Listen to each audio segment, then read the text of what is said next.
U.S. President Barack Obama has issued an executive order declaring Venezuela a national security threat. It's a move many see as a threat to Venezuela's national sovereignty. Declaring a country a national security threat is seen as the first step for a sanctions regime. Venezuela-U.S. relations have consistently worsened since Obama took office through similar measures from Washington. While many call it an ideological attack on a democratic country, the U.S. State Department claims to be defending human rights in Venezuela. So really, this is an implementation of what we've been working on for months, which is cracking down on those who are violating human rights and, abusers and those who are cracking down on civil society. And we announced also a couple of individuals who will be named in the first tranche of this today. Venezuelan Foreign Minister Delcy Rodriguez says Venezuela will soon respond to the U.S. threats. She added that the move will not affect the Caribbean oil alliance, PetroCaribe. Regarding the United States, we don't want to involve international policies. We will soon give Venezuela's response on the scope of these statements from the US. For the time being, we follow this beautiful cooperation mechanism that is the PetroCaribe. And for the latest on these threats coming from Washington, we turn now to Alexandra Hall in Washington. Alexandra.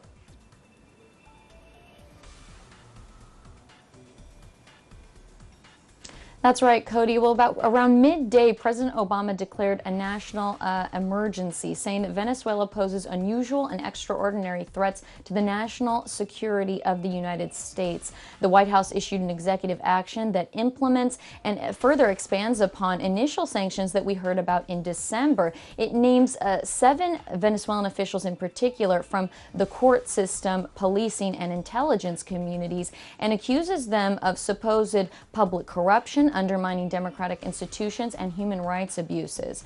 We're already hearing reactions here in Washington. On one hand, social activists are a little bit perplexed. They say it's interesting and surprising that the U.S. government would designate Venezuela under this category, while much closer neighbors like Mexico are the site of rampant human rights abuses, but of course don't receive this kind of designation. On the other hand, analysts are saying that this kind of reaction could be in response to the Venezuelan government's new requirements for visas for U.S. travelers to Venezuela, and also the designation of certain U.S. officials as no longer being allowed in Venezuela, as they are now considered to be on the terrorist list, including Democratic Senator Bob Menendez, who is currently facing a corruption investigation himself. Now, the latest is that Venezuela's Foreign Minister Delcy Rodriguez said on Twitter that the government has asked Maximilian Arbeláez, Venezuela's business attaché in Washington, to fly in for an immediate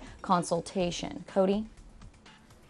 All right, Alexandra, thanks so much for your reporting. We know you will continue to follow it for us.